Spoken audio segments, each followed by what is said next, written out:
Barack Obama actually visits the grave of Martin Luther King and JFK and wraps his corpse in a Sure Design t-shirt because it temporarily brings them back to life and allows them to give advice to Obama about ways to lead the country. Don't know if it's true or not.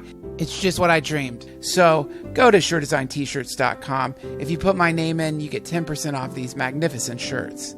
Also, if you want to support the Duncan Trussell Family Hour podcast, why not go to DuncanTrussell.com and check out our shop? We've got posters. We've got shirts. Everything's in stock. They sold out. The last time everything was in stock, they sell out really fast. So why wait? Go to DuncanTrussell.com and buy one of our super psychedelic shirts made of this soft, sweet, Sure Design t-shirt fabric. You can also support us by going to Audible.com. Audible is the purveyor of some of the greatest audiobooks on earth. If you sign up for a trial membership, you will get a free audiobook. You can go to audibletrial.com/family hour, sign up for a trial membership. They will give you a free audiobook. They've got tons of Stephen King novels, tons of stuff by Ram Dass, Thich Nhat Hanh, Deepak Chopra. It's a fantastic way to get some hours of entertainment that you could listen to when you go on your summer vacation. And it'll help drown out your mewling grandmother as she moans for more insulin or whatever she's doing to cast a shadow on your much-deserved vacation time. You can also support us by going through our Amazon portal. Please tell me you're not one of those people who still takes their meat body down to local stores to buy stuff. Give me a break. Do you really want to be surrounded by these hepatitis-infected, HPV-oozing freaks buying their giant jars of Costco jelly beans when you could be ordering your lubrication, nipple clamps, and eyeball dyes from the comfort of your own home? Go to DuncanTrussell.com, go through our portal, and we get a small percentage of what you buy. Also, much thanks to all of you who have donated. I would really like to thank our first $1,000 donation. I sent you an email. I didn't hear back from you, so I'm assuming you want to remain anonymous, President Assad. But if you do want to chat, please respond to my email. And to all of you who have been donating, you don't have to send $1,000. Send $1. If you like this podcast, isn't it worth paying at least as much as you pay per birth control pill? Now please enjoy episode 69 of the Duncan Trussell Family Hour podcast. Hare Krishna, God bless you, and get into jogging. It really does make you feel better.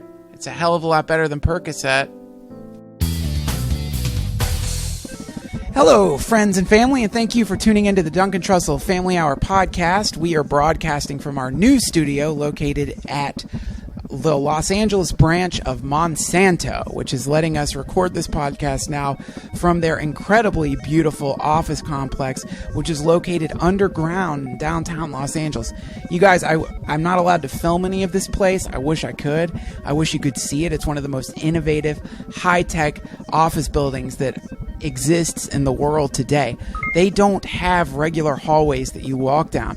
Their hallways are fluid-filled canals.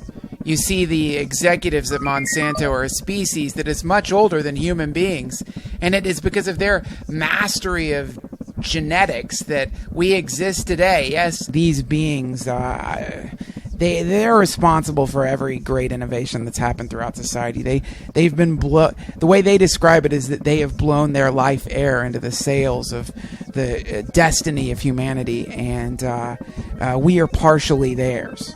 And it's not a slavery thing. They love us very much and they want us to be happy, but some of these beings, they prefer to swim.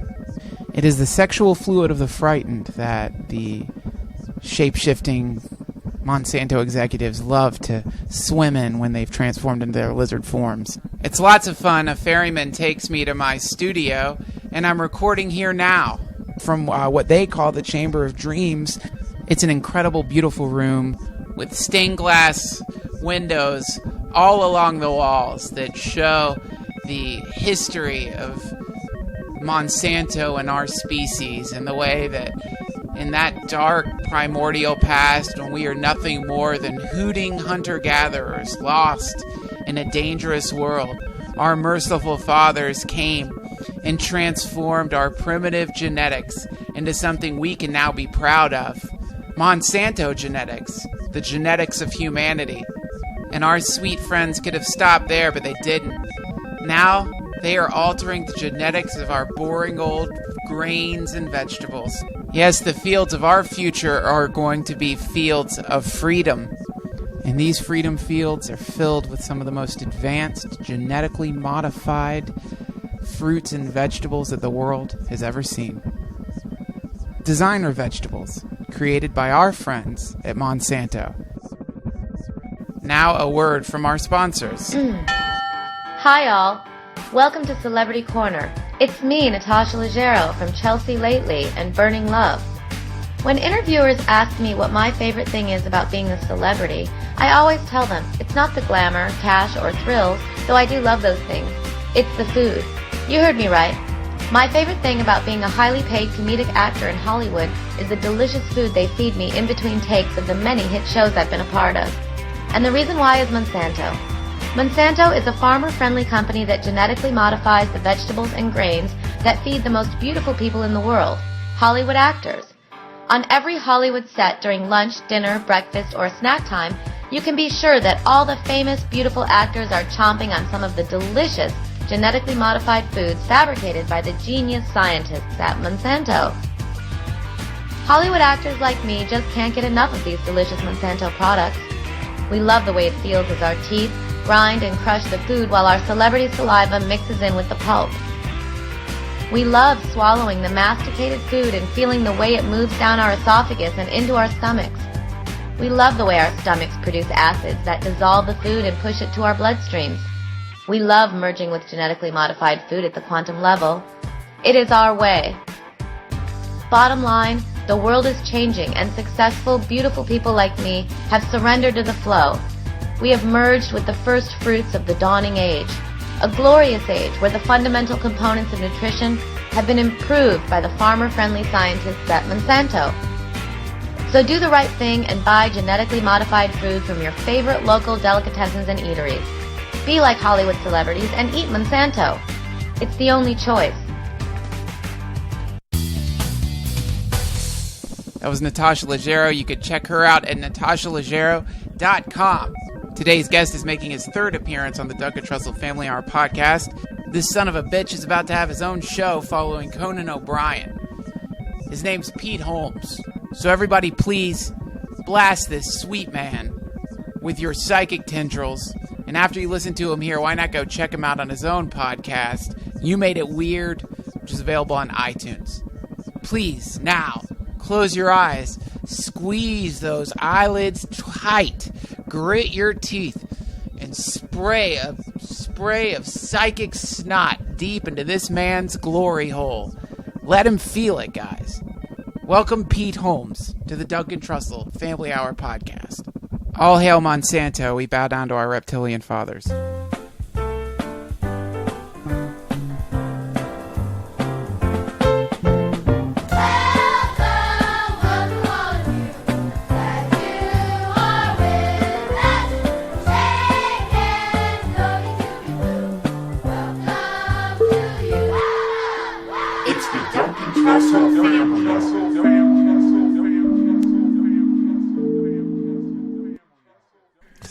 Okay.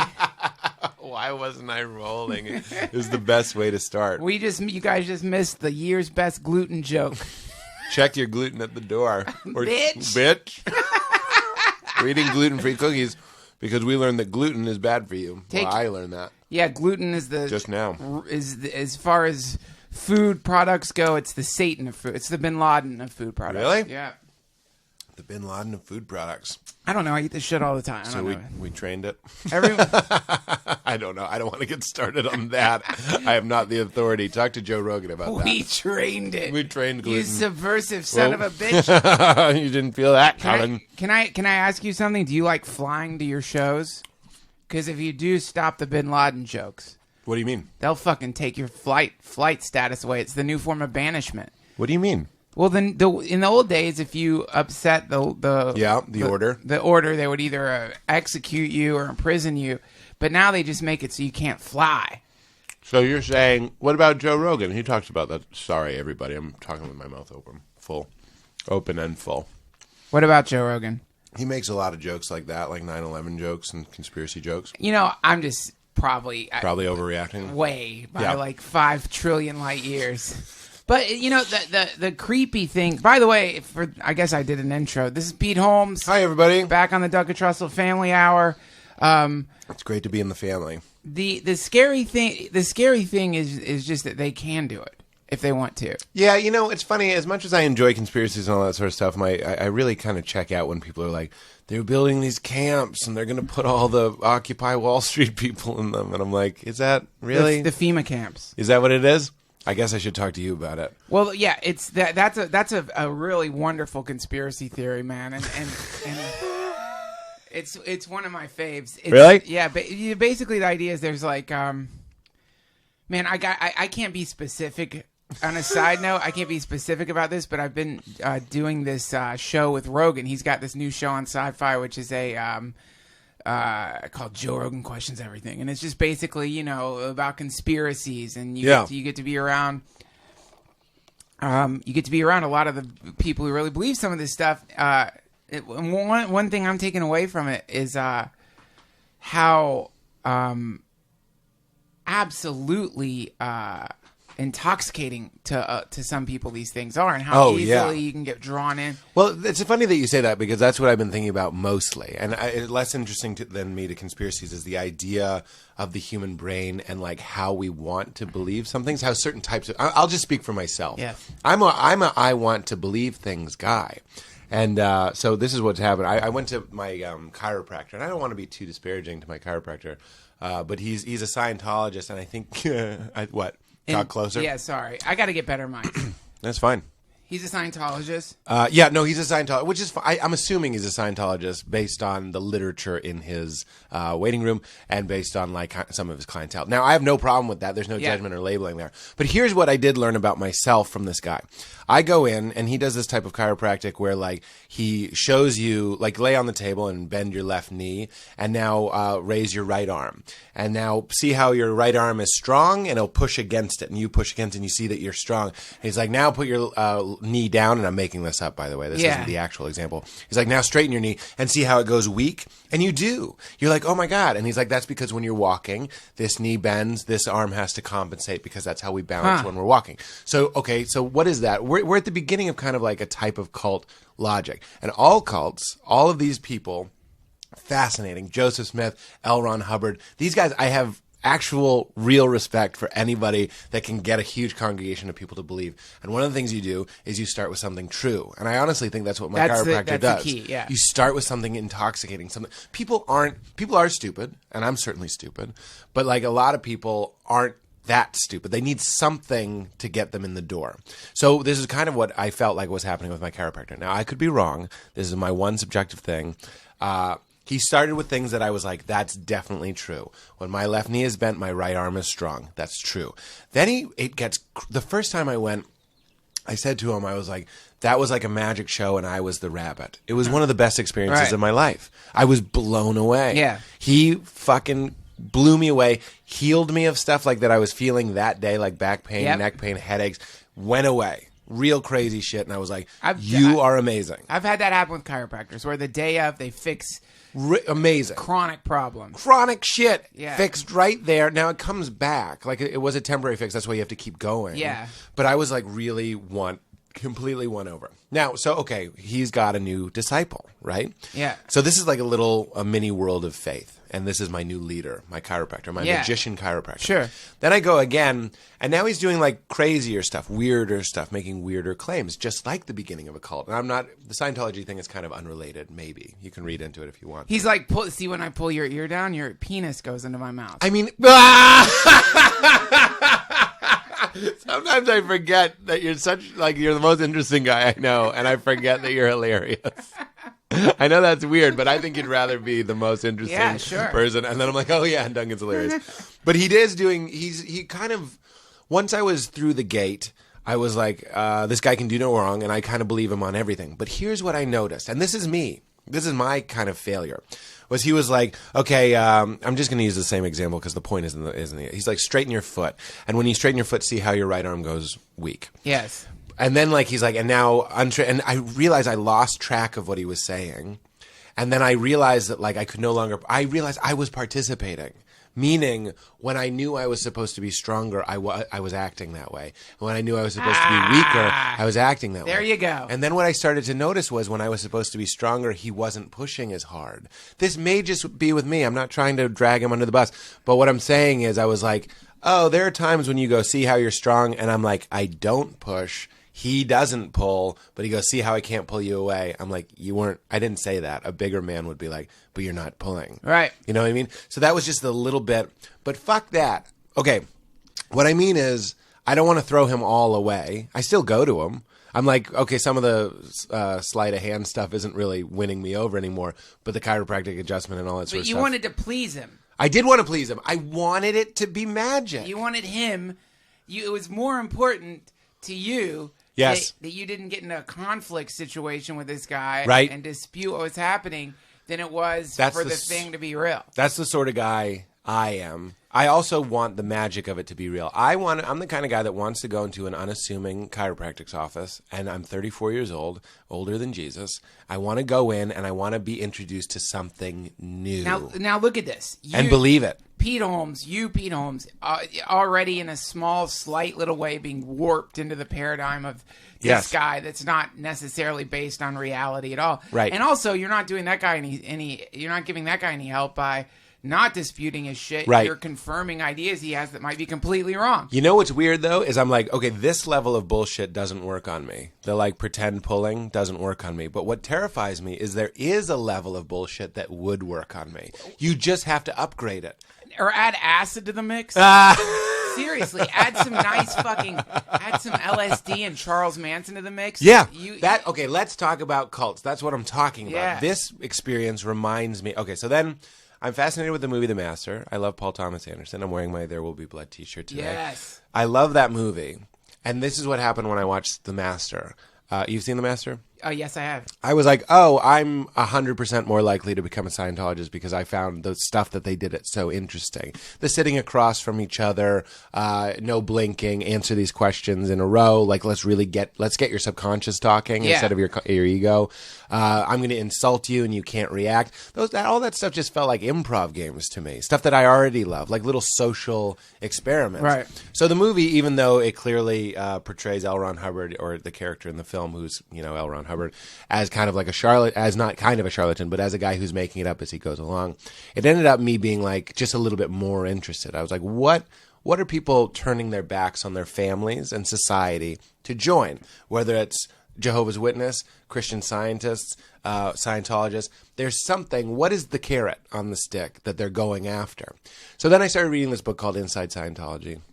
Love it. I've read it. Isn't it great? Great. Fucking blowing my dick off. I'm reading it, and here, I wonder if you had the same experience. And I know I'm talking a lot, and I want to make this more of a dialogue. No, please.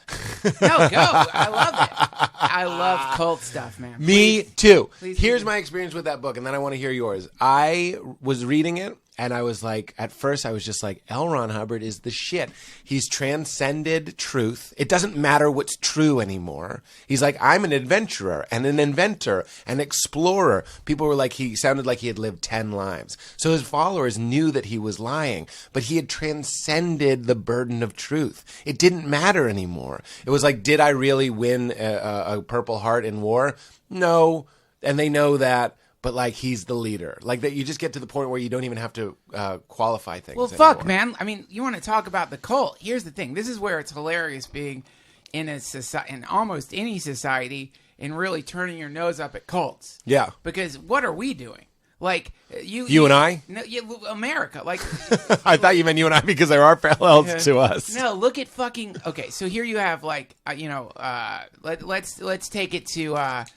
what are some similarities with L. Ron Hubbard and Charles Manson? Well, a couple of similarities are that L. Ron Hubbard didn't necessarily break any laws, but a lot of his followers did. They broke into senators' offices, and is that true? Oh yeah, there was espionage that they did. That's an inside. I know there's fraud. There was a lot of fraud. They would hunt people, stalk people. They would intimidate people. Right. So And look at what Manson's followers did. They just, that got amped up times a zillion, and they just went and started stabbing people to death. Right. So you have these two situations. What do we have? A strong central leader and brainwashed undeniably charismatic, larger than life motherfuckers. Now cut to Obama. Fucking shooting baskets. Woof. Woof, he's shooting fucking baskets. You look at that guy and you're like, man, that guy looks fun. God, I'd like to play basketball with that guy. I'd like to sit down with him just for 5 minutes and just smile in front of my sweet president, Barack Obama. Meanwhile, Guantanamo Bay, you've got people being force-fed, throwing their diarrhea. They're so desperate that all they can do now is throw their diarrhea at the guards. They've been transformed into animals. Many of them have not been put on trial. Many of them have no hope. So they're just trying to die. And we won't even let them die because we're shoving tubes into their fucking mouth. Now, let's imagine Charles Manson had kidnapped some people and was holding them in some area for years and years and years to the point where they're like, we're not going to eat anymore. He's like, no, you're going to eat, motherfucker. Yeah. I'm going to make you eat. I'm going to make you stay alive because I prefer for you to be alive and suffering than dead and at peace. That's what we're doing. That's what our cult is currently doing. Yikes. Simultaneously, while Obama's shooting those fucking baskets, there are predator drone strikes happening where bombs are being dropped that are fucking killing kids. Yeah. Now, it gets really foggy when you realize that now we have a triad between Hubbard and Manson and Obama, and that all three of them are saying that these murders have some logic or reason behind them. Interesting. Now we're in madness land where it's like, wait, you're saying that's the only solution, Obama? That's what you've come up with? Like, this is it? Really? Truly the only way to fix these great, vast world problems is by incinerating innocent children with your high-tech fucking remote-controlled drones? You've got to be kidding me. Right. But still, in the same way that Hubbard and Manson have followers who are like, yeah, it's true, God damn it, it's the only way to do it. Would you rather it be some other way? Would you rather us die? You know what I mean? It's the same fucking thing. Yeah. So then you realize, a cult is really just a mini society that bubbles up, a mini paradigm that bubbles up. Well, it's interesting, the idea of the leader and wanting the leader to be right. We went into politics, which I can't speak to that. I don't know anything about anything, which is embarrassing. So you just talked about that, and it made me very scared and uncomfortable. No, it's not scared. It's just that humans have a tendency to create what's called a consensus reality, which is a reality that everybody agrees on. So, sure. The majority of people, even now, I think it's even foggy when it comes to war. Like when you ask people about why are we in Afghanistan, nobody's, by this point, everyone's just like, right. Right. Yeah. And even if you ask soldiers over there, like, right. Well, what is the answer? Is it because we're consenting to be in? Well, there's Okay, well, let's take it out of politics because a guy won't be able to join you on that conversation just because of my ignorance. But when we're talking about Charles Manson or L. Ron Hubbard, or I was going to bring us into it, anything, any symbol of like you have a podcast and you have fans, and I was thinking about like one of the things that L. Ron Hubbard did that was like a very mild form of brainwashing, which we also do as comedians, as any sort of commodity, is changing people's vocabulary, which I thought was fascinating. If you remember that in the book, like they don't call it literature, they call it technology. Oh yeah, they don't call it. Now this isn't politics. I don't consider this politics. They don't call it when they drop bombs on kids. They don't say, "Hey, we got to drop some bombs on kids to kill a bad guy." Right. They call it a surgical strike. Exactly. But this is everything. This is adultery, you know what I mean, or a miscarriage. Yeah. We put this language, and that's a way of washing your own brain. We're washing our own minds all the time. So I think it's interesting that, like, I think about that. One of the reasons why maybe I like these guys is in their reinvention of themselves and in their magnetic quality. That I find that interesting. When you have like when Marin calls his fans "what the fuckers" or whatever, it's like, I call my fans weirdos. I'm like, oh, you're not a fan of the show, you're a weirdo. That's an interesting thing. Scientology, there's a parallel there. This isn't a book, this is technology. I don't go to therapy, I get audited. Yeah. You know what I mean? I'm not better than you, I'm clear, or all these different, that's a way to get, and military time. I was thinking about that. You go into the military, the first thing you start doing, or one of the first things you start doing, is telling time differently. Yes. Your whole life, it's been 8 o'clock, and now it's 0800. You know what I mean? Like, That's a way into people's brains. But the fact that these regular schmo guys that aren't necessarily any better than you or I figure out this like bald spot, this vulnerability, this soft spot in the back of your head to lure people in and get them on board. And if you had someone like me who wants my chiropractor to have magical powers, now you got yourself a cult. Now you're in business. Well, yeah, and you also don't forget the other quality that cult leaders have, which is that I don't believe that a cult leader sits down and maps out this idea of here's how I'm going to manipulate groups of people. Right. When you look at Charles Manson and you listen to some of his amazing speeches before he really went like I don't know anything about him really. Oh man, you got to tell me. He's got some. He really are you saying he had some carrot on stick, some good stuff? Fuck yeah, he Truth? did. Great stuff, man. Really? Yeah, great stuff. Tell me what. I mean, that's the tragedy when you watch. There's a great documentary. It's on YouTube. It was shot in 1972. They just showed it at Cine Family. It's called just if you YouTube, it's called Manson. I can't remember. It's really cool because it happened right after these murders happened, which were these horrific, brutal, awful fucking things. Yeah. So you see, this has got his followers, giving these speeches. They're holding guns. They're like giving these like crazy speeches, and 80% of what they're saying is just absolute horse shit and totally disturbing.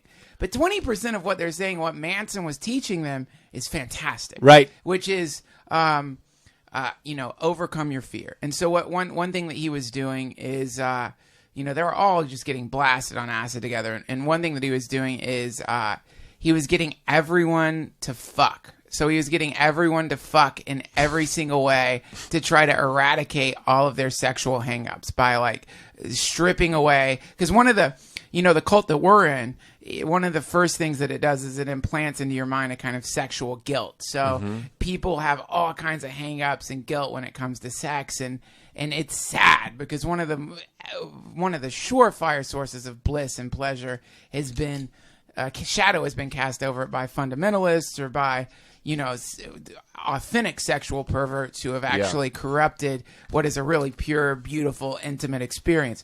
So he was trying to get people to have sex to try to get see, right there, I think I said that on the show last time I did it. I'm one of those people. I'm happy to report that I've come a long way. I was actually just in therapy this morning, and we were talking about how far I've come since college in a good way. I don't mean just in decadence and indulgence, but I mean that's part of it. But there's been a lot of deprogramming, and a lot of that had to do with sex. I think I remember saying either to you on the air or off the air, I was like, I would benefit. I don't think I need it anymore, but I would benefit from a camp where people are just free loving each other because I have that hang up. Everyone would. Everyone would. Yeah. Everyone would. Everyone would. And it's a look at what popped out of your mouth right following sex. You said decadence and indulgence. Yeah. Now, we live in such a I was thinking about ice cream. We live in such a filthy fucking up society that decadence and indulgence are bad. Yeah. So this is a negative term. When you think I'm being decadent, there's a guilt attached to it. When you think I'm being indulgent, there's a guilt attached to it. It's like you've turned the knob up too high. In our society, there's 5 levels that you can turn the knob up to, and past that, you're probably breaking the law. Yeah. So sex camp and Manson, we're all. Manson was a sex camp, basically. Right. The problem is that Manson, this is something they talk about in spirituality. When you have, for someone to become a guru, they have to die. Their personality has got to go away for good. They have to, how tornadoes happen? No. It's fascinating. You get, so you get I can't remember which is which, but you get really cold air up top and or warm air underneath, cold air up top, and this creates this pushes the air in a way that creates this cyclone effect. And if conditions are perfect, then you will transform wind into a force of nature that can evaporate cities. Right? It's incredible. If the conditions are right, what can happen? Right. So in the same way, in a person, if the conditions are right, there can be a neurological happening that causes your personality to get evaporated in the same way those cities get evaporated, and you just transform into infinity, and now you are an actual guru. You're a tornado. You're an exactly. Yeah. And people who get around you will be permanently altered. Like Blanket Man. Blanket Man, exactly. That guy, one thing everyone says is that guy, there wasn't a person there. Right. Everybody just says there wasn't a person there anymore. Yeah. It was something else. It was something else. Yeah. And, I was talking to someone at the Ram Dass retreat, and they were talking about the saint that they'd met in India, and I can't remember her name now. But he encountered her, or Ram Dass had encountered her, and described it as coming in contact with a wild animal. It was like being around something that is a human body, but it's no longer in the human paradigm anymore. It's something else. Who knows what it is? Something else. So those people have obliterated their personalities and their egos, and they're not in it for the fingering. They're not in it for getting their cocks in mouths, and they're not in it for who knows what they're in it for. Right. But well, the problem with these other people is I think they temporarily create that vortex effect. Other gurus. Like cult leaders. Yeah. What ends up happening is their ego gets carried into the game. Well, that's so funny that you fucking say that, man. So I'm reading Inside Scientology, and I'm an open person. I love you, and you're an open person. Love you too. But I also just like to think that I'm not a stupid person either, and neither are you, of course. But I'm reading the book, and all I'm thinking is, great, cool, sounds interesting. You know how all these acid-dropping hippies loved Dianetics, loved the early Scientology, I loved all that stuff, but then it took this weird turn, and I'm happy that it did, because up until that point I was concerned. I was like, oh, I'm going to do this. You know what I mean? But then I was like, oh, and what you just said, I felt like L. Ron Hubbard's ego got in the way when they said that it was a thought crime to say something disparaging about him or his writing. Yes. I was like, oh, it's ruined. That's it. You shit in the punch bowl. Over. And it's over. I'm done.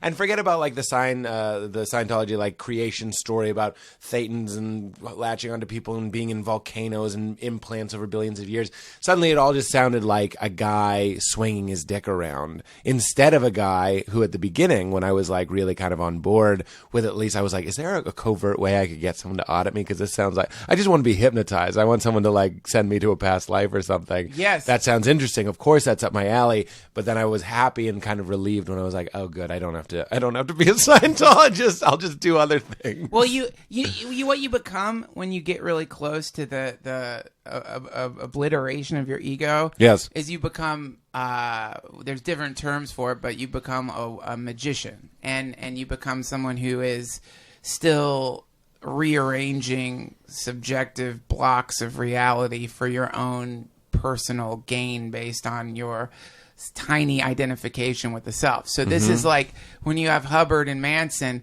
you'll always see this inevitable power dynamic where they're still caught up in the power game. Right. Whereas when people get a little closer to the void, then that power game goes away, and then they don't care anymore. They don't care.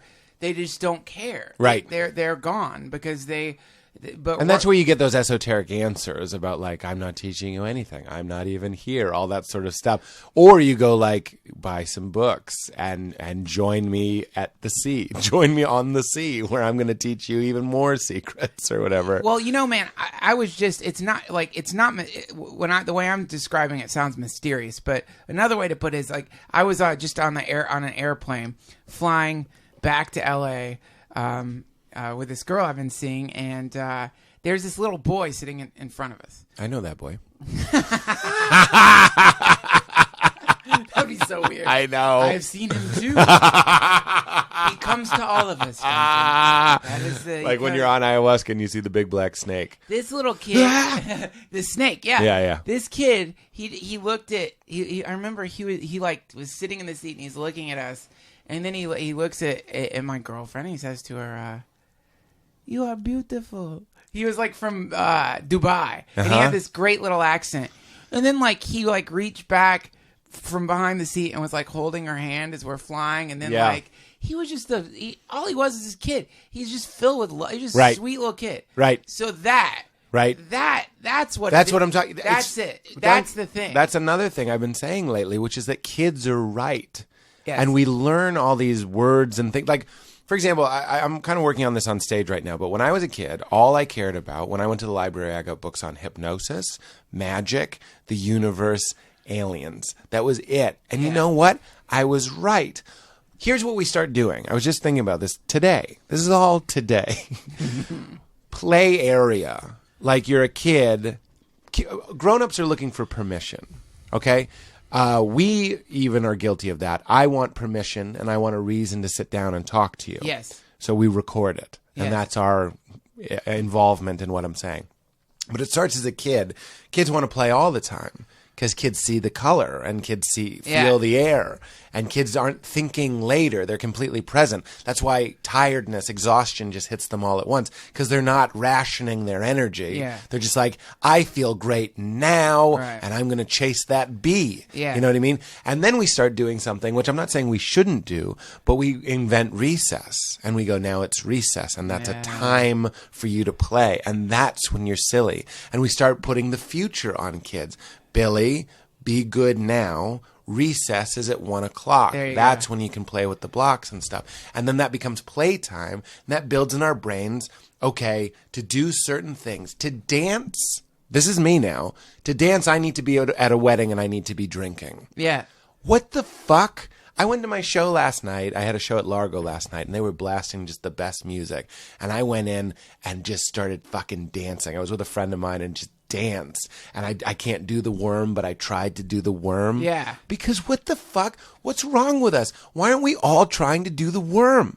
What are you waiting for? You're waiting for a wedding. You're waiting for recess. Right. You're waiting for someone to say it's playtime. Yeah. The blocks come out now. But really, kids are right. Hold somebody's hand. Tell somebody they're beautiful. Go on an airplane and realize what's happening. Children are correct. Yeah. We spend all this time building up this ego and this identity and the idea of time and space and responsibility and identity.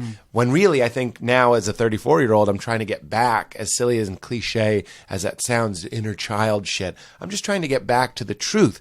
I was driving here, and I'm on the 405 or whatever, and you know there's that big hill. And you could put it in neutral and you'd still be going 65, you know what I mean?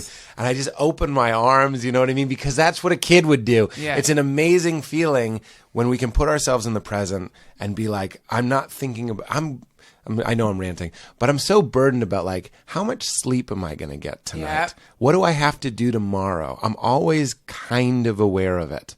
When really, if we could just be a kid and be like, I have energy to talk to you, Duncan, now. I'm going to have fun with you now and not worry about what I have to do after this. Yeah. You're talking about the one thing with kids is you can see them go into this beautiful trance state too when they're like in playing. You know, you can like when you start talking about when you start pretending to be whatever the thing is, they immediately will go along with it and get so deeply into it because that's where they stay. Yes. And also to add to what you're saying. One thing I've noticed that I do is, if I'm being particularly healthy, I've gotten addicted to jogging lately. So I'll wake up and I'll go running. And I thought you were going to say opium for sure. Nah. I was like, here we go. I'm kind of down on opiates right now, but yes. been jogging. And so I'll be jogging and it's beautiful in the morning and the birds are singing and I'll be jogging. But in my mind, I'll be thinking, I haven't really started my day yet. You know, this is just me jogging before I get to work, working on the podcast. Right. So then I'll come home. And then I've been trying after I jog because that's when all the endorphins are pumping and your highs like hide on your own biochemistry. Right. Then I'll sit down and that's when I'll try to chant. So I'll start chanting. Buddy, meditating after exercising is like fucking something on something. Make your own analogy. It's the greatest. It's like pancakes on a pig. Yeah.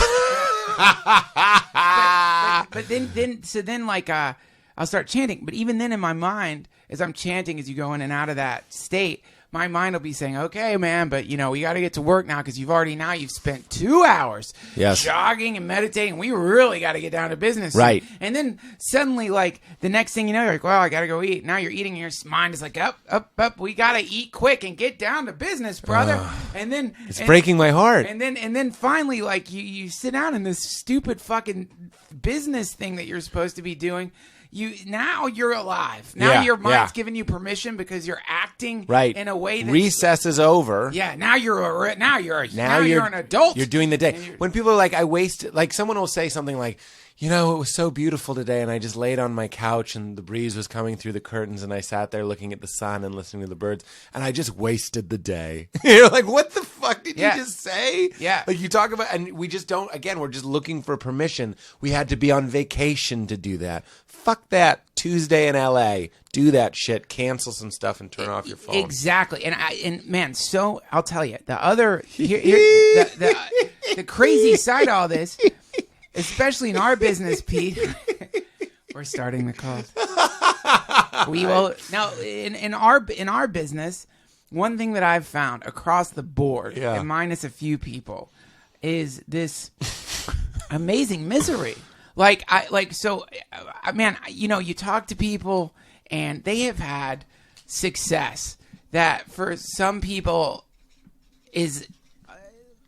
If some people would think if I had that level of success, that much money coming in, that would be it. I'd be set. I would have no more trouble. But you run into these people, and they are beyond miserable. Yeah, they have this they're afflicted, and so they get downtime because they've accomplished whatever the thing is they wanted to accomplish. They have downtime where they have days and days and days where they don't have to do anything. Mm-hmm. Days and days and days, plenty of money in the bank, and yet they spend those days in a kind of pensive anxiety state. Worried about what? You're not even sure. Are you watching Rectify? No. It's good. Everybody really loves it. I'm only 2 episodes in, so it's too early to say. But it's about a guy who was in prison basically his entire adult life, and then he's released. That's all you really need to know. And he talks about getting out, and he was meditating and stuff on the inside. No spoilers here. That's in the pilot. Yeah. It's a very big. He was like clearly this guy who's trying to make the most of his time inside, reading and meditating and trying to get out of death row, basically in his mind. And then he got out, and he was like, ever since I've been out, I've been feeling this anxiety of something coming, and I don't even know what it is. I don't have any responsibilities, but I've noticed that everybody is constantly worrying about a thing that's coming down the road. Whereas when I was in prison, and I'm paraphrasing, you should just watch the show, it was like it was all about the time in between the seconds. It was just the moment. This guy was it's another cliche, but like the only time he was free was in prison. You know, he was there because he was so cool. Powerfully in the moment. Yeah. It was like Eckhart Tolle says, it's like, what time is it? It's now. If you ask a bird, what time is it? It's like, what the fuck are you talking about? Why are you calculating the tilt of the earth and what point in the rotation we are? Sure. That doesn't exist. It's all an illusion. It's all fake. It's right now. But here's where the rub is. It's like, indeed, that's true, but that fucking bird ain't paying rent on its goddamn nest. Hey, believe me, we're 2 jerk-offs in a room on a weekday that don't have anywhere to be for a couple hours. Right. I get it. It's a luxurious and privileged position, and right now people are at work listening to this, and I understand that. Right. Well, no, man. I mean, this is even like this is something where you know, I can't remember the name of the book. I think it's called The Harvard Psychedelic Club. I'm reading it. Okay, so have you gotten to the part where No, I just have it. I just caught myself kind of lying. I have it. It's a great book. Yeah. So Timothy Leary and Richard Alpert, which is Ram Dass's name at the time, and a lot of intellectuals were in this house, which I can never remember the name of, all dropping acid, tripping out. And at one point, somebody came back to the house because they'd been away for a while, and there's dishes in the sink, there's flies crawling on everything, everything's filthy, nobody's been cleaning, and and this is kind of a symbol of like, okay, you're right, we need to let go and be in the moment, and we need to be like children and natural, but the big hippie question is, who's gonna do the dishes? Yeah. Who takes the garbage to the Where's landfill? the sassy woman that goes, you need to be present and pay these bills right now? Yes. You know what I mean? Yeah. Yeah, because they're going to turn off the power. So that's so now here's where it gets interesting. You can reverse that. You can reverse the loop. You can reverse the sense of where you're living. In other words, like, so now you can think, okay, well, work, I'm no longer living. Work, I'm just trying to get through it so that I can go back to the forest and go back to a meditative state. That really is life. Yet again, what have you done?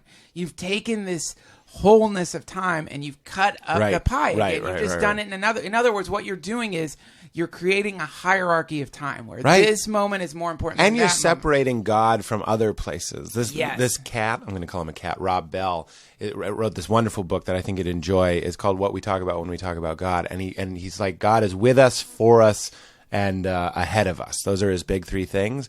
And the with us thing was very fascinating. It was like, God isn't there when you invoke him or like stand around going like, God showed up and saved the man.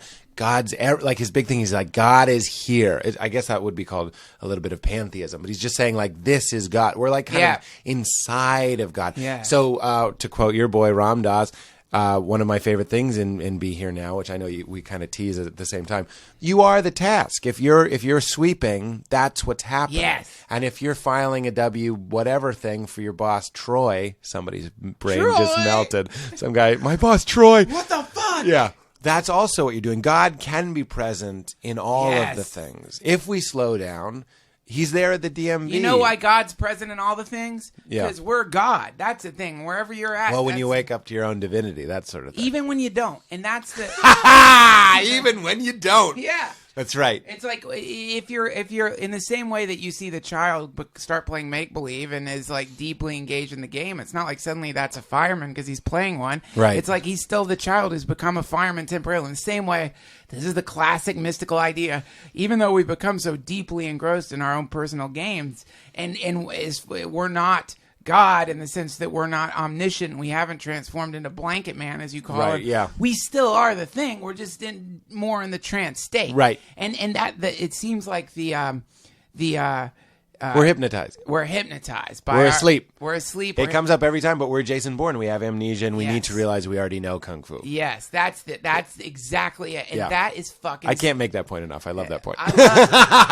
It's an awesome, beautiful... Why is that? Why are those movies so resonating? Why? It's more than just a guy kicking ass. You're kind of like, he's trying to figure out who he is. I'm going to stop it. Well, but people that know us know that point already. They resonate with us because that is the predicament that we're in. Or when you watch the show where the guy's writing all over his body. And, right.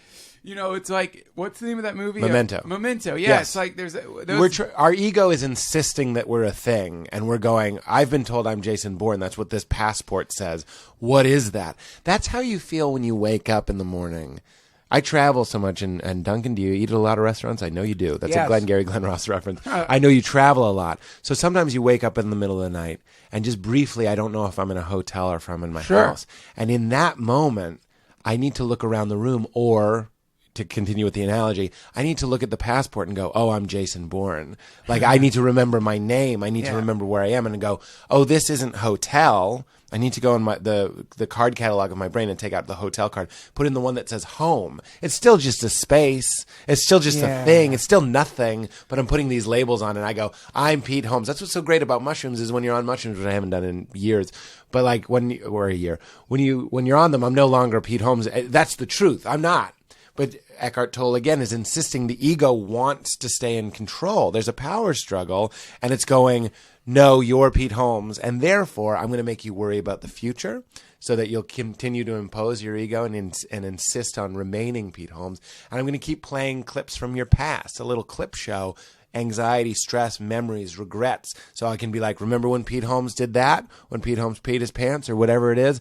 See, you're that guy, and you will be that guy. But when we slow down and are just in the moment, we're nobody, and that's a big threat to everything. Yeah, well, yeah, it is. Well,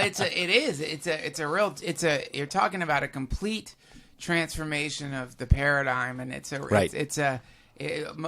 think a lot of people don't want to do that. It's like, I don't listen, asshole. I'm enjoying playing the game. Right. I don't feel like not playing right now. And if well, that's what Hicks says about the roller. Sorry to interrupt. No. But the roller coaster, he's like, it's just a ride. The famous Bill Hicks thing. It's like, it's just a ride. It's a loud and persistent illusion. Yeah. But then the people who have a lot of money and have a lot of power and are fucking a lot of broads or fucking a lot of dudes, if whichever, I don't give a shit. I'm just saying those people go, shut up.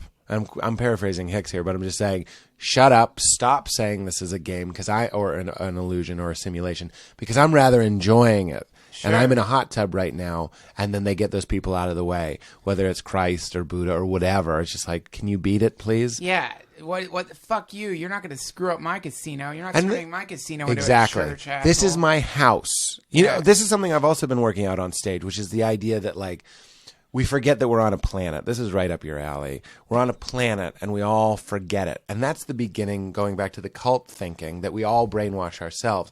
I'm not on a planet. I'm at Duncan's house. In fact, that's not even level 1. Level 1 is I'm in a chair. Level 2 is I'm in this room. I'm in your studio room. Yeah. Level 3 is I'm in your house. Level 4 is I'm on your street. 5, I'm in Los Angeles. 6, I'm in California. 7, I'm in the United States. 8, now we get a little bit wider. I'm on a fucking rock. You know what I mean? You know what Timothy Leary calls it? A gravity well. He calls it we're trapped in a gravity well. That's part of the bit. I say we're people say they're afraid of flying. We're all flying. Yeah. We're constantly flying. And why aren't we afraid? Because someone said gravity, and I said, got it. Take the bit a step further and realize that not only are we like stuck on a planet, but we're literally being held down by a bend in the fabric of space and time. Right. It's a result keeping of us stuck to the rock. mass of the fucking rock. The rock's not what's sticking us. Its mass is creating a compression in time and space. A gravity well. Yeah, a gravity well. We're fucking stuck in a goddamn gravity well. Crazy. That's no fun. We're like flies on a fucking fly trap. It's all ego. It's not only am I Pete Holmes, but I'm Pete Holmes in this room, in this city, in this town, on this day, at this time. All that stuff really, and I'm actually getting to the age where I realize there are things I don't want to think about. It's not cute anymore. And I can freak myself out talking about what we're talking about right now, to the point where it challenges me. It makes me too uncomfortable that we're just floating in space. It's insane. Well, that's what it is. All that stuff is the mind, and it's we both live in that place. I was just I had this fucking profound moment when I was out in this meditation retreat. Did I tell you about this meditation retreat? No. I've been yapping about it here. I went to this meditation retreat, got to meet Ram Dass. You did? Yeah, it was fucking incredible. But you dick. I'm riding.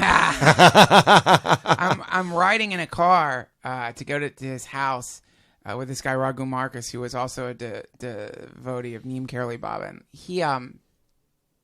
he said this thing. These people, man. It sounded like you just ordered an appetizer. I don't know what that meant. It sounded spicy. I don't know. Karoli Baba and a Raghu Marcus. It's definitely deep fried.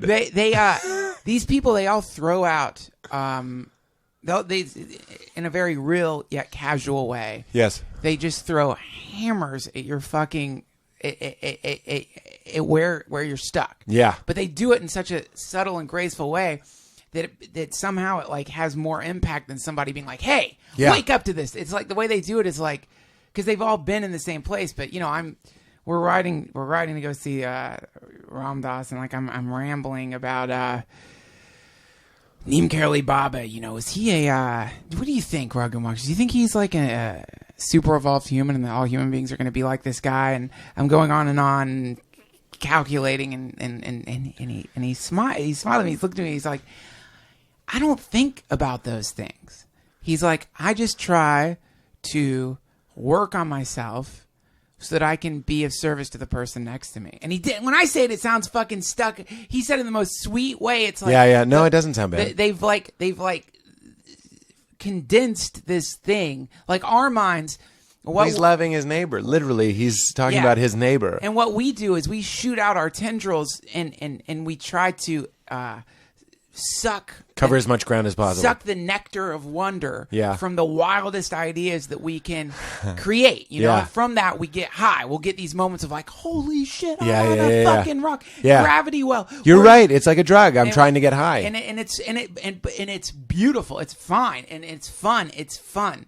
But what they've done, or what the idea is, you begin to like start pulling those things back in, and you realize that what's actually happening is I'm projecting onto the symbols of life my own love. And this is kind of like there's it's called Sankhya philosophy, I believe. It's in it's a huge part of the Bhagavad Gita, a huge part of yogic systems. There's a book called the Yoga Sutras of Patanjali that talks about like the model that they have. And you'll love this. The model that they have is you have here's the model. The model is that you have an essence, an essential self, and this essential self is compared to a light, a sun. It's this thing which radiates beauty and love out into the world, and that's all it is this love radiator that projects love out into the world. So that's what you actually are. Then you have the mind, and the way that the mind works is it takes the phenomena of the external world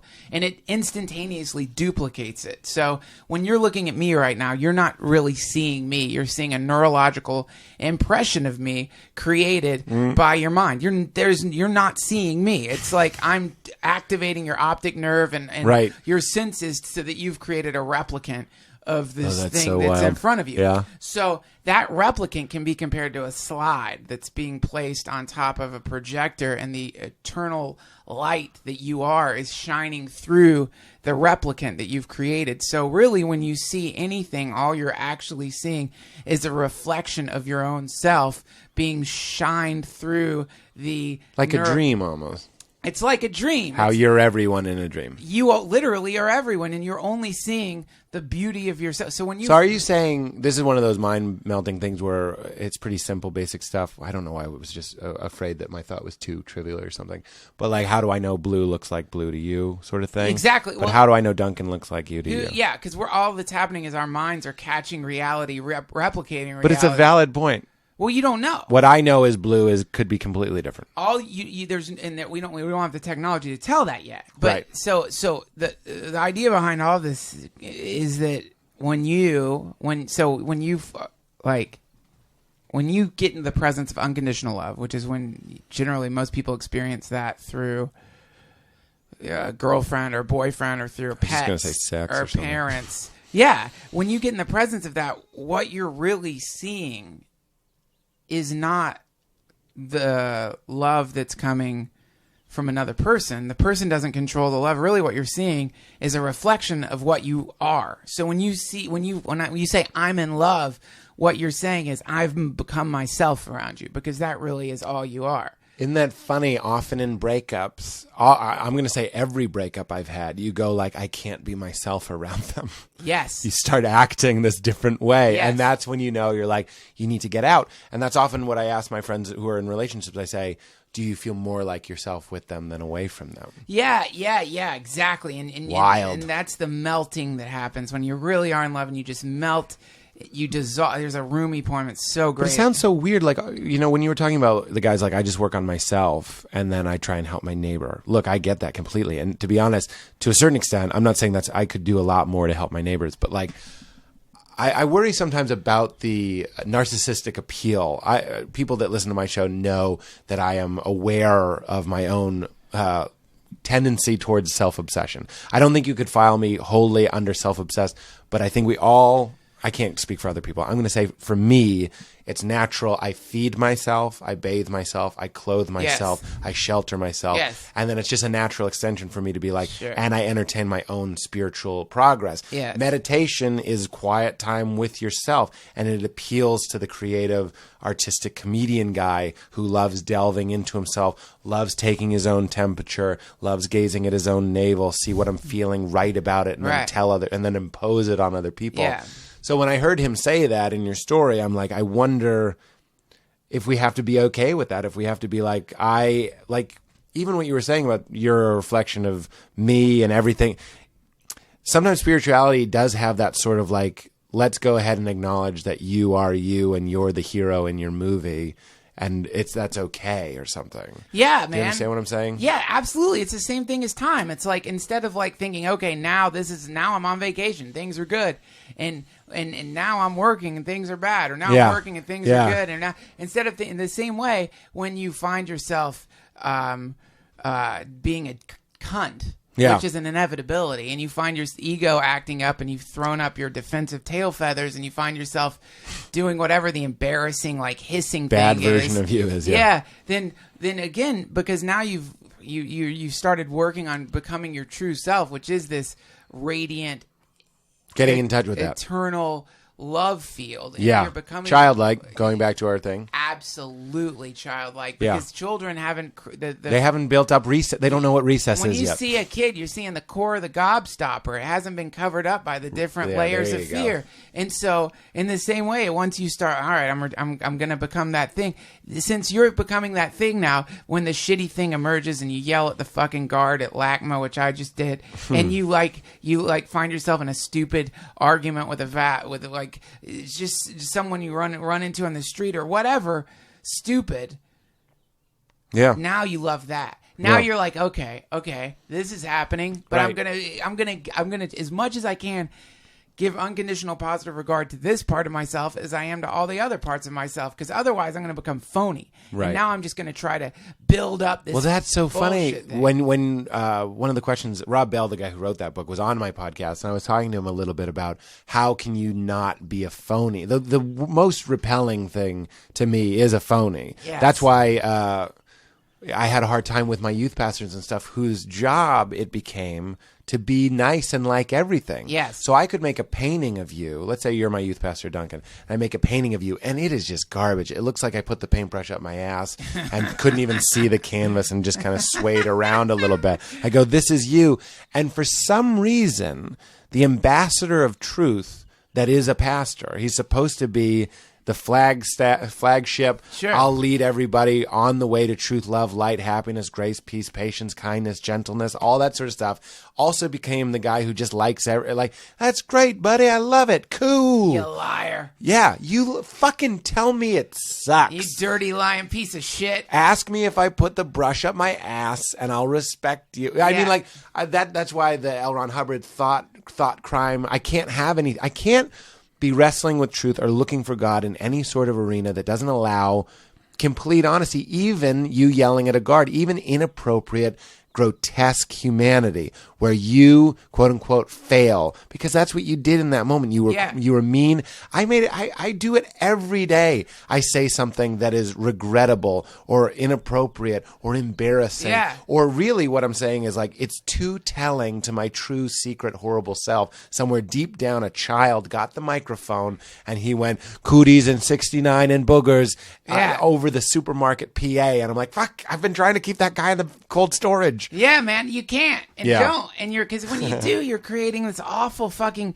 This is why, this is like the old version of celebrity was that it was possible to have scandals not that long ago where if you got caught doing this thing or that thing, people would be like, oh my god, what? He's a communist or whatever, right? And still, there's some people who try to maintain that bullshit public persona where you're like, shut the fuck up. It's like Bill Maher. It is past a he's not married and he clearly gets hookers and stuff. You know what I mean? Yeah. Like where it's legal and he goes to Vegas. Or Jay Leno's fucking fisting sheep or who knows. It does, see, but it kind of doesn't matter. Is that what you're saying? Like I'm saying, don't try to trick me into thinking that you're whoever the fuck you are. Right. Don't try to trick me into thinking you're not a goddamn monkey descendant. Right. Because we're all dealing with an that. MD. Then because when you run into people like Doug Stanhope, for example, one of my favorite comics,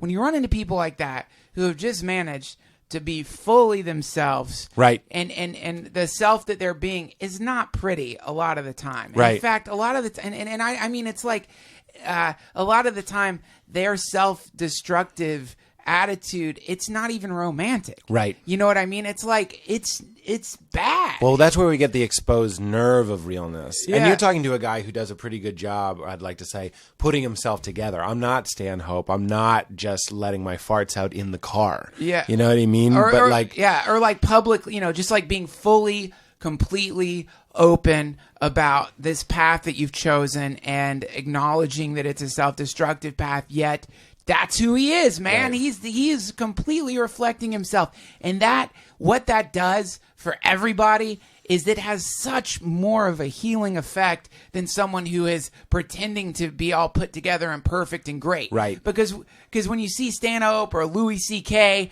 then you're like, there's this sense of you've been forgiven. You're like, oh, right. These guys, by being open and honest about the shit that they're going through. Buddy, you're blowing my dick off, as you always do. That's again what I was talking about in therapy, is the idea of like, okay, so youth pastor, I love the painting. It looks great, buddy. You're my best friend. Jesus loves you. Let's moonwalk across the ice. Fake guy, fake Pete. That program still runs. It's easy to run. It's like Spotlight on a Mac. It's just Apple spacebar. It's right there. But I'm learning that it's more engaging, more intoxicating, more real, and more magnetic to just be real. It's taken me 34 years and a lot of therapy. This is one of those $10,000 moments. I'm guessing how much I've spent on therapy. Probably a lot more than that. But like, I remember I was with a girl and I was in a situation where I thought it was a date. And it wasn't a date. Like the first thing that came up was that she had a boyfriend. And like, so I feel this shame. I'm a little embarrassed. Something was not what I thought it was. And I'm like, what is going on here? Like, why are you at dinner with me if you have a boyfriend? Is he okay with that? Yes. And so instead of being youth pastor and going like, that's great, I want to meet him. What's his name? Gene? Cool. That's the pop-up. It goes, would you like to run youthpastor.exe? And I'm supposed to click okay. But instead I was just like, he's okay with you being here? He shouldn't be. I'm a grown man with bad intentions. Yeah. Fuck that. Yeah. And I'm angry, and this is upsetting to me. We can still have a nice meal, but that's ridiculous. And and I'm not talking about sexually appealing or romantically appealing. It made me humanely appealing. Yeah. Those are the people, flies to light or whatever, moths to light. Flies love sugar. That people are drawn to. That's some Jesus shit. That's some like, I know what this guy thinks about me. We don't have like biblical accounts of Jesus keeping it that real, but I'm sure he did. Fuck yeah, you do. Who did Jesus hang out with? And people always say this really puffed up thing. They're like, well, Jesus hung out with prostitutes and drunks because he wanted to heal them. No, Jesus hung out with prostitutes and drunks because they're honest.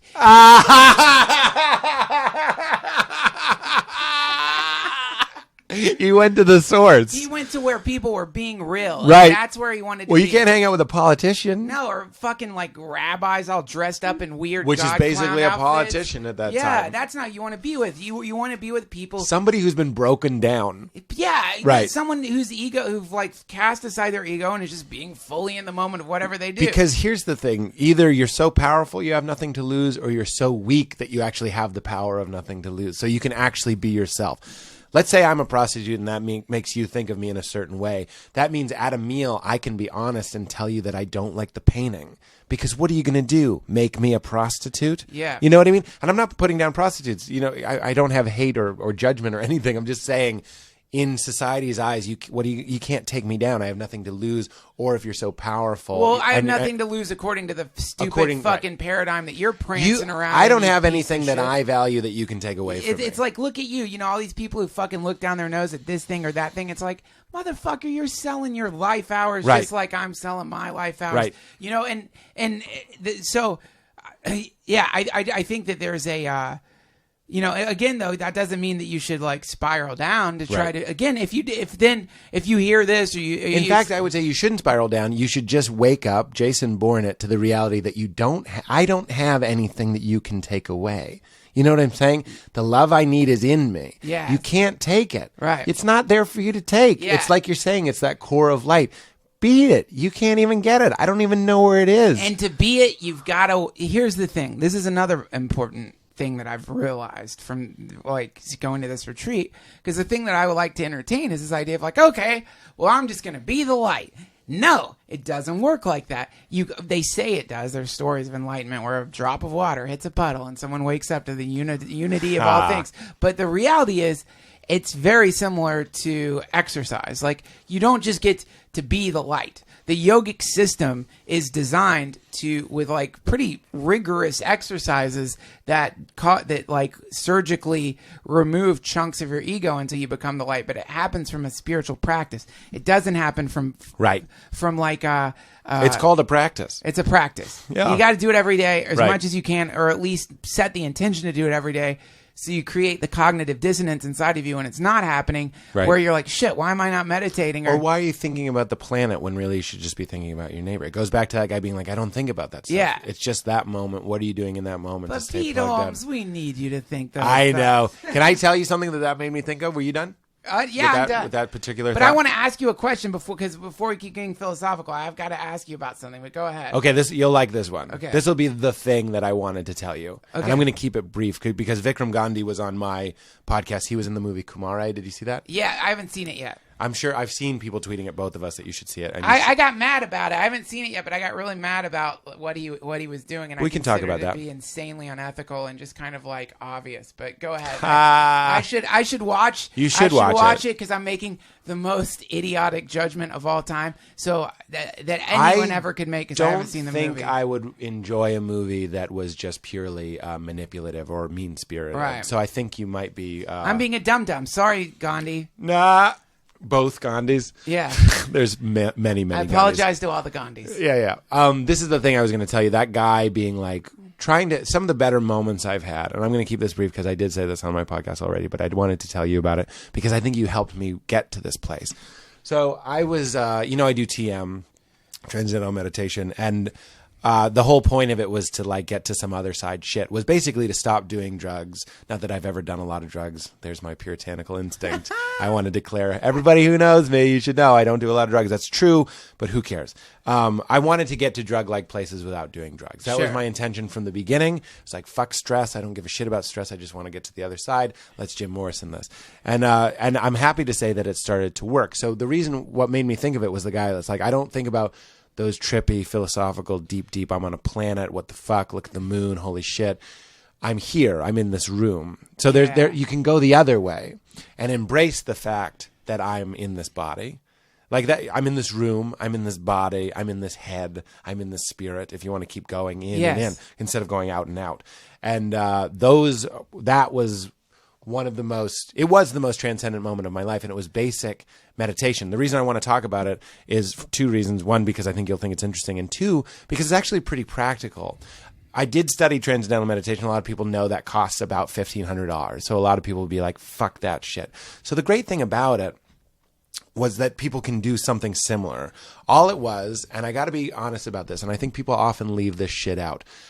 Some days you're just feeling it. Some days you just feel more present. You might be more rested. For some reason, you're just more connected. I'm talking about going down that hill and opening up my arms, just because today is a more beautiful day. So if you try this and it doesn't work, believe me, I try it all the time and it doesn't work. But this day it worked. I had enough rest. I didn't have much to do that day.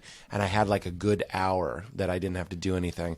And I just sat on my bed and instead of just doing my mantra, I was saying to myself, it was more of a Buddhist philosophy. Instead of trying to transcend and get away, I was more just listening very intently to everything that was happening. I was just telling myself, if there was a mantra, I was just saying, be right here. Be right here, be right here. Now, here's the thing that I'll be quick, just in case people have heard it before. I told you when I did this show last time that when I'm in my dreams and I'm lucid dreaming, I have this beautiful epiphany that I'm like, oh, so I'm Dream Pete, and I go, I'm inside Pete right now. My universe is being made by Pete. Yeah. So I have this idea of the creator, which is me. And I go, his brain is creating this world. So if we were dreaming right now, I'd be like, Pete made this table, I'm inside of him.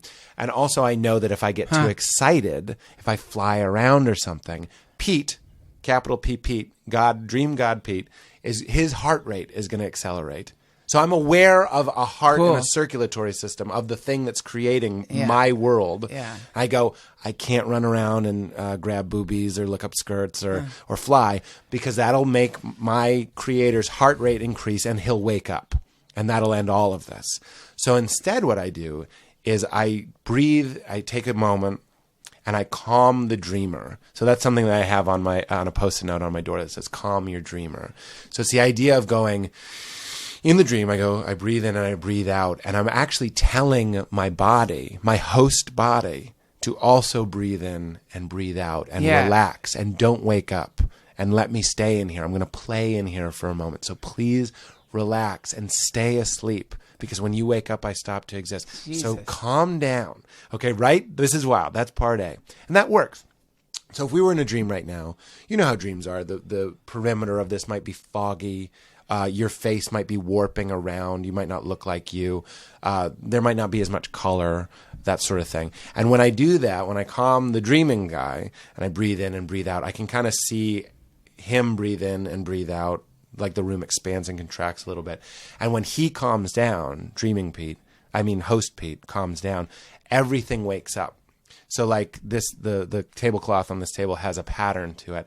That might show up. Whereas before it was just blue. Now the pattern comes in. Yeah. One time I did it, I was looking at a cityscape and I calmed him down and I saw a highway that I couldn't see before, and I could see headlights on the highway.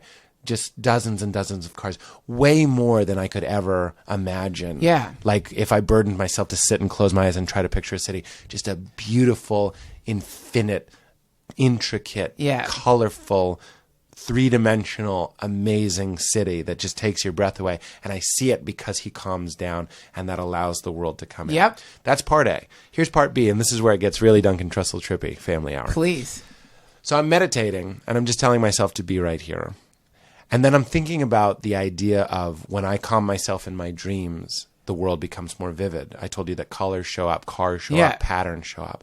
And then I had this thought that doesn't quite make sense when I say it. It's one of those thoughts, but made perfect sense when I was in the middle of this kind of trance.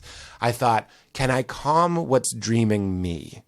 Yeah. You get that? Cool. Isn't that trippy? Yeah. So I was like, whatever you want to call it, God, creator, my own essence, can I calm it down? Can I put the needle on the record? Can I set the timer to 0 and just be right here? And I did the same thing where I just breathed in and breathed out. And I did that. And my eyes are closed. And I'm doing it. I'm like, calm your dreamer. Try and have a waking appreciation for the world as if you were dreaming. This is what you helped me realize. Try and see this world as a simulation.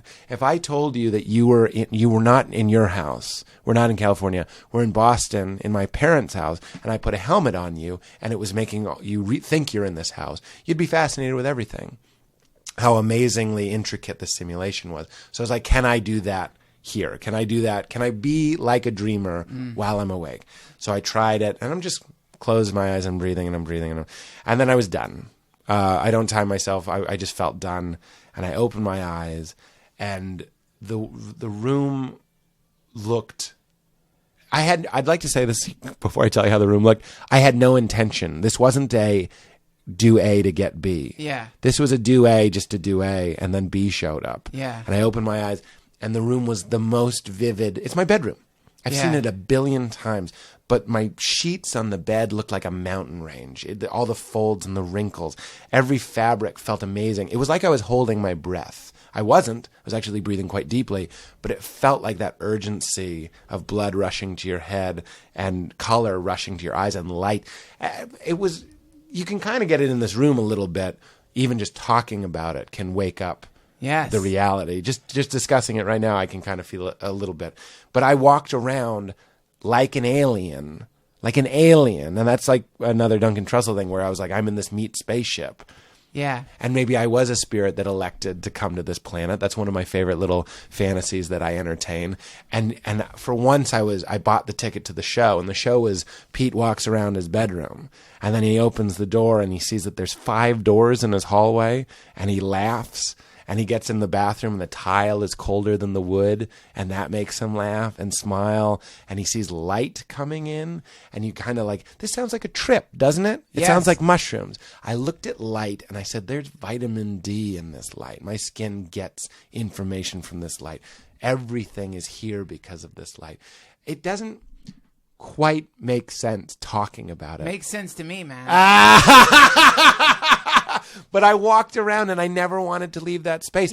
And ever since I got there, you can get back there a little bit because you were there. And I can certainly get back there from meditating. Here's a crazy idea. And it wasn't even that hard to do. Here's an idea. What if what we've done here, what if there actually is a heaven, and we fucking took the brown acid? What do you mean? Human neurology. We're God on brown, and what is brown acid? Oh, the bad acid? Don't eat the brown acid. Don't go in the human bodies. You're in heaven. If you go in the human bodies, it can get really fucked up. Yeah. Don't go in the human. But we're the weird dissenters that were like, fuck you, nobody tells me what to do. Get out of here, man. I'm partying. So we fucking pop these human neurologies, and now we're having these like insane shit trips, like when people eat datura or what are called deliriants, and now we've like created this sleep. We just projected shit all over heaven. So we've just like basically like put on helmets smeared with diarrhea, and we're looking into heaven through a lens covered in our own excrement. Yes. So when what you're talking about is like through meditation, you're kind of like cleansing that lens for a second, and suddenly you're looking out, and all these things that used to seem so mundane, so silly, boring, so stupid, boring, dull, empty, gray. all of a sudden every little fucking particle, every little minutia of this world that we're in is fully satisfying, fully gratifying, and is enough. Right. We don't need anything else. Right. We don't need anything. We don't need money. We don't need a Roomba. Right. We just need this moment, Right. and we're fulfilled. Right. That's insane. And a lot of people can't accept that idea. You know why? Because it fucking mouth fucks capitalism. It fucks capitalism up. It really does. Because it's like, how the fuck are you going to sell somebody a goddamn Mitsubishi if they're completely in love with their pillowcase? Right. Or if they know they're okay already. Yeah, it's tough. Right. It's tough. Right. It's a real tough sell. Yeah. So it's almost as though, if you want to get back to what we were talking about in the beginning, the idea of conspiracies, it's almost as though there is a financial motivation to keep people. Too many people from sitting there and being like, I have everything I need right now. Right. Because goddamn, that doesn't work. Right. That really doesn't work. Right. It doesn't work to give somebody the perfect thing. We need to give them an iPhone and the knowledge that there's going to be another iPhone. You know what's cool about UP, which is that I really like, is, you know, I was saying, like, you run into all these fucking people, and they're having success, and they're like, they just seem unhappy. You don't seem like that, and you're having you're having like the big. Is this your question? This is my question. You're having like the big, and I feel weird, like you have to end soon. I feel weird ending it on such a mundane topic after you really did just blow my mind with like calming the dreamer. Isn't that great? Don't wake up the dude. Calm the dreamer. Don't wake the sleeping god. Something's dreaming you. Yeah, you are a sleeping god. Don't wake it up. But it's interesting because by calming the dreamer, you wake the dreamer, I guess. But question. Here's my question. I got the big ice cream sundae. That's what happened. So you're going to be the host of your own show? Yes. What is this show?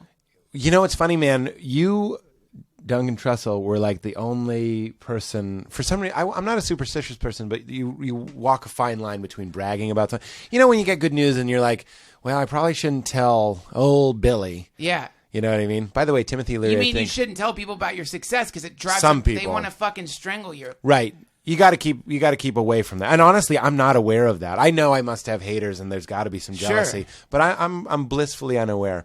Also, by the way, when I was talking about that calming the dreamer thing, I think it was Timothy Leary when he was dying said that when he was in the hospital, he used to see like a bug crawling across the floor and it would make him cry. It felt a little bit like that. I bet he was like 100 times calming his dreamer, like waking up to the beauty of an ant crawling around, which sounds so hippie, but fuck it, man. Fuck it. Fuck everybody. Yeah. If you're in the way, that's where it ends. Go fuck yourself. The whole beautiful thing. Fuck everybody. Everything's beautiful. Fuck them. I mean, I don't need permission to go to recess. If I want to talk about light being beautiful, sure, and then talk about crucifying your enemies on their own spinal columns. You're allowed to do that. I don't know what I just said. Yeah. No, I loved it. So, okay. So yes, I'm hosting the show. The dream of dreams literally came true for me. Being Conan O'Brien has been a personal hero of mine for as long as I can remember, really, when I was in comedy. Yeah. And I did a show a number of times. 2 is the number. That is a number of times. And then I met with him and I met with his producer, and they were talking about trying to find somebody that had a similar sensibility that would be in that same tone, a natural progression. So you watch Conan for an hour. Who are you going to watch for half an hour after? Because one of the reasons Conan went to TBS was so that he could kind of have more of a presence than just his show. Yeah. He wanted to make other shows. So he's making Dion Cole's show, The Black Box, and he's making my show, which we think we're just going to call the Pete Holmes Show, to be honest. And it's like a Conan O'Brien, you're going to be at a desk. There's going to be, great question. I often get the desk question. I'm open to anything. It's an adventure. It's not a stencil. It's not a formula necessarily that we're going to follow. I'd like to walk the line enough so people will identify it as a late night talk show. Is it once a week? It's 4 nights a week. Woo-hoo-hoo! Half hour, 4 nights a week. Holy fuck! I know. So you got to do monologues and stuff? Well, you see, it's funny. Can you do something for me? Sure. Introduce your show. Studio audience here.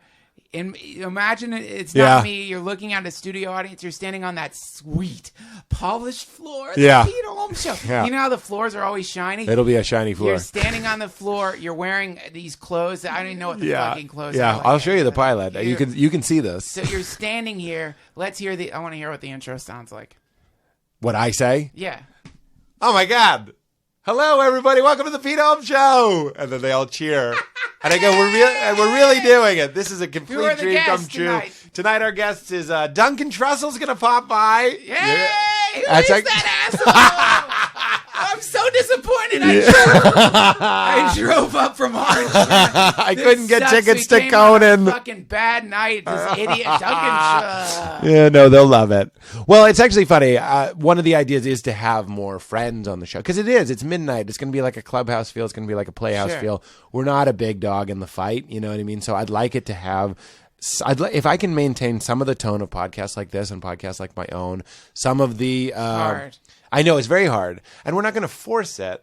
But I'd like to find the television version of this novelty. I think you'd almost have to do a separate record. Like you'd almost have to. No, I know we can't have these conversations. Well, yeah, but also like when you plop a comic down in front of a fucking audience, it's different. Because their instincts shift. But we already had segment ideas. We almost did it for the pilot, which was like Pete and Duncan do X, Y, or Z. We just didn't do it because we were like, I don't know how trippy Pete we and want Duncan do X to C. But Pete and Duncan, what was the idea? It was something. I have different ideas for different segments, but certainly things with you where we go and we get our auras read, and not just to be silly, but like do some past life really shit, do it, or like go do TM, or like it'll be funny. It'll certainly be funny by virtue of being us. It'll be funny. It'll be funny, and if it's not funny, you don't air it. You don't air it. Exactly. Yeah. Or you put it online. Yeah. But the idea is we won't necessarily be doing a monologue I call it the public address, which is just meaning I'm going to come out and talk directly to the audience in the camera, doing something that closely resembles my stand-up. That'll be Act 1. Act 2 will be sketches, kind of like the Batman stuff that we've done and like the doctor videos that we've done with Front Page Films. Cool. That'll be all throughout Act 2, and also some like tape stuff with celebrities. Like Joe McHale did the pilot, Wayne Brady, like some really random, hilarious dudes were on there. Kyrie Irving, who's a basketball player who I didn't know. We did this amazing thing where I taught him how to talk trash. Just like, field pieces where I'm playing myself, sketches where I'm playing other people, other characters. And then the third act, which my producer is pretty bent on always having a guest. I'm open to it being either way. We have a long show and there's more sketch. Or we have a show where there's no sketch and there's 2 guests. I don't give a shit. Conan keeps telling me time and time again, he's like, get it on its feet, then you'll know what the show is. That's right. Yeah. I agree with Conan. Yeah, why wouldn't I you? have no experience with anything. When he talks, I'm just like, whatever you say. No, but that is something I was thinking about, that is like, I really hope that because I can remember a long time ago when the Conan show started. Yeah. And you watch it and it's like, he was rusty. Like that's his big thing. He was like, he didn't want to do a pilot. He didn't want to do we're doing a 4 or 6 week run. I'm not sure. I think it'll be 4 maybe. Yeah. He was like, at the beginning, he was like, we're not doing a pitch. We're not doing a pilot. You put him on the air for a year because that's how long it takes. That's what it should be. And I have faith in TBS and I have faith in Conan that they're going to give us a shot, that they're going to let us. But they're starting with 4 weeks. Yes, which some people are like, well, that means you're fucked. And I'm like, I don't think so. I think we're going to be fine. The pilot was one of the best experiences. It was the best experience. When do you start taping? We're going to start taping remotes and stuff and sketches in August, in a couple months. Man, you should start putting up a show somewhere where you could just start practicing. I did it last night. It's at Largo once a month. See, you took my advice in reverse.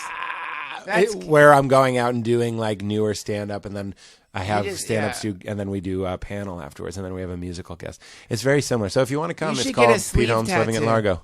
A sleeve tattoo? Yeah. Just really throw a curveball at TBS. Shave your head and get a sleeve tattoo. It's weird to say that because like doing this show, because there's no way and anyone could like they don't know everything that I'm about. There's no way they could be. So like when we're doing this show and we're talking about like mushrooms, or I know they don't care. Like I'm going to be who I am, and that's who they're invested in. But it is weird that you have a mild awareness where you're like, I couldn't get a sleeve tattoo. Not that I want a sleeve tattoo, or I couldn't say this, or I kind of have to be a little bit more careful. Well, when the fuck are you ever going to get a sleeve tattoo? Or what do I have to say that I have to be careful about? That's what I'm realizing. But I'll tell you this, show got picked up, and then I tweeted that it got picked up, and then I was like, what is my next tweet going to be? Because all my tweets online, which is Pete Holmes with an S now, by the way, not a Z. What do you mean? I got Pete Holmes instead of Pete Holmes with a Z. Who the fuck am I following? No, it swapped automatically. You didn't have to change it. Oh, it did. But if you tweet at me, you have to do it with Pete Holmes with an S.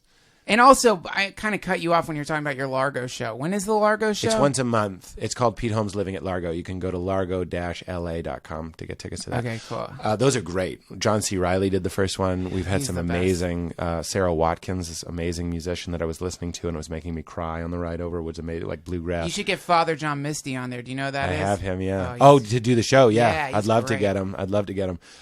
Lou Barlow. Okay. Well, I should email these to the guy because I don't book the music guests, but I'd love both of those people.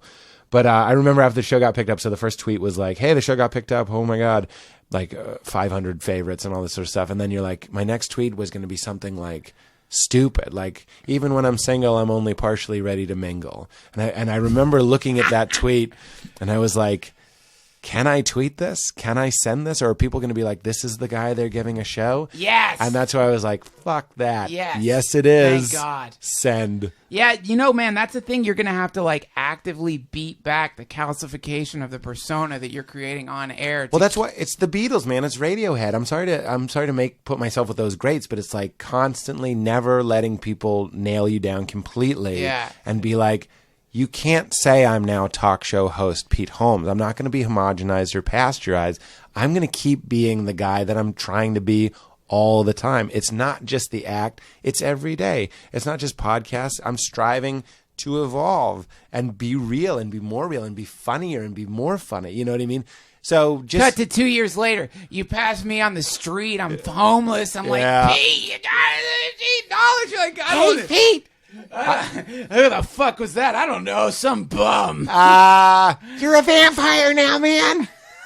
Oh, God damn. I did you on my podcast. I gotta change my fucking voice, man. I gotta go to a No, that is not. You think I came here to make you feel worse about yourself? I'm just kidding. I like my impression. I like that people are doing impressions of me. Yeah. Immensely flattering. Sure. Pete. Can I look at my list and see if there was anything I really wanted to tell you? Presence, meditation, Scientology, simulation, pyramid. I bought a meditation pyramid. It's pretty cool. What the fuck is that? I just sometimes meditate underneath a pyramid. Here's the cool thing. I got it on... Wait. What? I got it on Amazon. Well, you know I love astral projection. What size is it? It's like this big. What is that? 32 inches You each hang time. it? I hang it from the light above my bed and sometimes meditate underneath it. Do you go completely under it like a tent, or it just... No. It's just bars. It's just bars of metal, so you can see through it. In fact, spiders love making webs in it. You guys see why I love Pete Holmes, don't you? This is like... I'm not here to fuck around. After... People say meditating under a pyramid makes it better. I'm like, I have $30. I can get a pyramid. I don't give a shit. It's the one embarrassing thing in my place. I have to take it down when guests come over. I'm like, haha, that would be stupid if I had a pyramid. And then the people, it's like Dr. Seuss, those who mind don't matter and those who matter don't mind. Some people are like, who cares? Get a pyramid. The reason I got it was because Robert Monroe, the kind of grandfather of astral projection, in his second book, Far Journeys, it's right in the beginning, so he's writing more about how he was leaving his body voluntarily. And this will be brief, just in case people don't give a shit about this. He went back to his old house, and he was like, this is where it first started happening. And if you remember, Robert Monroe started leaving his body without giving the order. So he'd just be sleeping, and he'd wake up floating above his body, and he'd be like, holy shit, I think I'm dying. Then he realized slowly over time that he could control it, and he went on these incredible journeys, which he wrote in a book called Journeys Out of the Body, which I highly recommend. Very interesting book. Second book is called Far Journeys, and he takes a friend back to his old house where he started leaving his body unintentionally without giving any sort of order. And the guy was like, look, your bedroom where you were sleeping and having these experiences, the roof is a perfect pyramid. It has the same dimensions as the Pyramid of Giza, and it's even covered in copper, which before the looters came into Cairo or wherever those pyramids are, they were capped with copper. So some sort of conduit metal, of like a spiritual metal or whatever. So he was like, okay, maybe it's pyramid power, which is what they called it, or maybe it's not. He didn't even buy into it, which even makes him even more badass. Because if it were me, I'd be like, that's obviously it. Yeah. We got to get pyramids. But I was like, that's it, man. I haven't even been trying to do that sort of thing because it still kind of terrifies me. But I was like, I'll sleep under one. After a while. The first night I went to bed under it and it freaked me out. I had to take it down. Second night I fell asleep. What happened the first night? Nothing happened, but I was just like, is this a portal? Am I letting something in? I'm afraid. I'm single. I sleep alone, scared. Now I sleep under it every night and it doesn't bother me. It doesn't make my dreams any more intense. But keep in mind, I'm the guy who lets his chiropractor convince him that he's weaker or stronger. Sure. I do feel like I'm like, oh, I like meditating under the bed. Let me just say that. I'm not going to say it's more effective or less effective. You like it. There's something deliberate.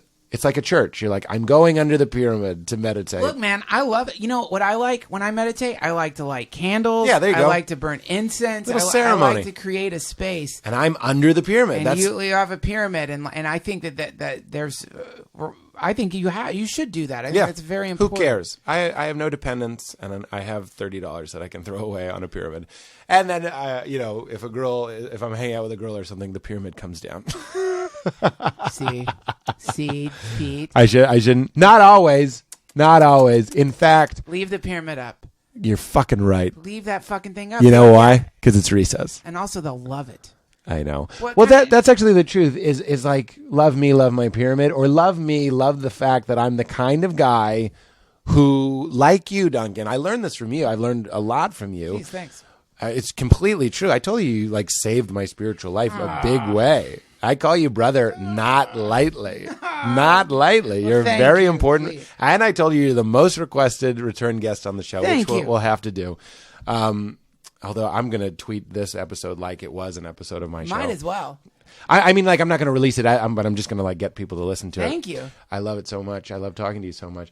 But that sort of thing where it's like we can throw ropes into the dark abyss, the weird places, and have the power to come back. And that's what keeps us from being lunatics. We can recreate in the crazy parts of the mind. Yes. It's our power to return that keeps us able to eat gluten-free cookies and go to Starbucks without being like, it's an illusion, we're on a planet. Yeah. So, well, we can play all the different roles. You know, that's what I'm saying. The idea. We can have our own show, be friends with Conan O'Brien, and God damn it, we can meditate under a pyramid. Who gives a shit?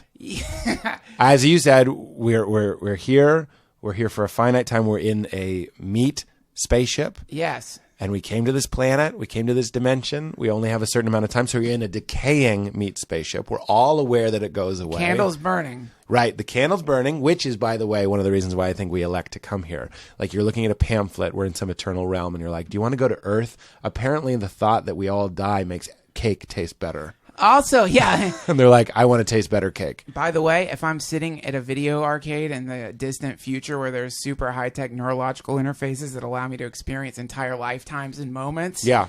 And one of the games is like, you don't come out of the game. And the other game is like, there's a natural shut-off. You'll come out of the game. Yes. Don't worry. Oh my God. I picked the one I can come out of, not the one that I'm stuck in forever. No one's going to do that game. You got to have an escape hatch in the fuck. It's like death is an alarm, you know? Yeah. It's a thing that just like, it's time to like play more games later on down the road. Fucking A, man. And you tried to wrap this up 20 minutes ago. Pete, I love you. Thank you so much for doing this. Guys, you know Pete Holmes has an amazing podcast called You Made It Weird. Yeah. That's on iTunes. Pete, what's your website? PeteHolmes.com. PeteHolmes.com. Pete Holmes on Twitter. Pete Holmes is going to be hanging out in your living room soon, which is very exciting. Thanks for being on the show, man. My sincere pleasure, man. Hare Krishna. That was Pete Holmes, everybody. Thanks for listening to that episode. Guys, get out there, enjoy the summer with some delicious genetically modified food. And now please enjoy this non-genetically modified song. It's called I'm the Urban Spaceman, and it's by the Bonzo Dog Band, and it was recommended to us by our new resident DJ, famous Los Angeles DJ, Nina Tarr. You can check her out at ninatarr.com. That's Tar with 2 R's. Here it is. I'm the Urban Spaceman from the Bonzo Dog Band and their album Tadpoles, available on iTunes. Buy it. I love you. See you guys. You've been listening to the Duncan Trussell Family Hour podcast, one of the many podcasts from Feral Audio. Go to feralaudio.com and check out the amazing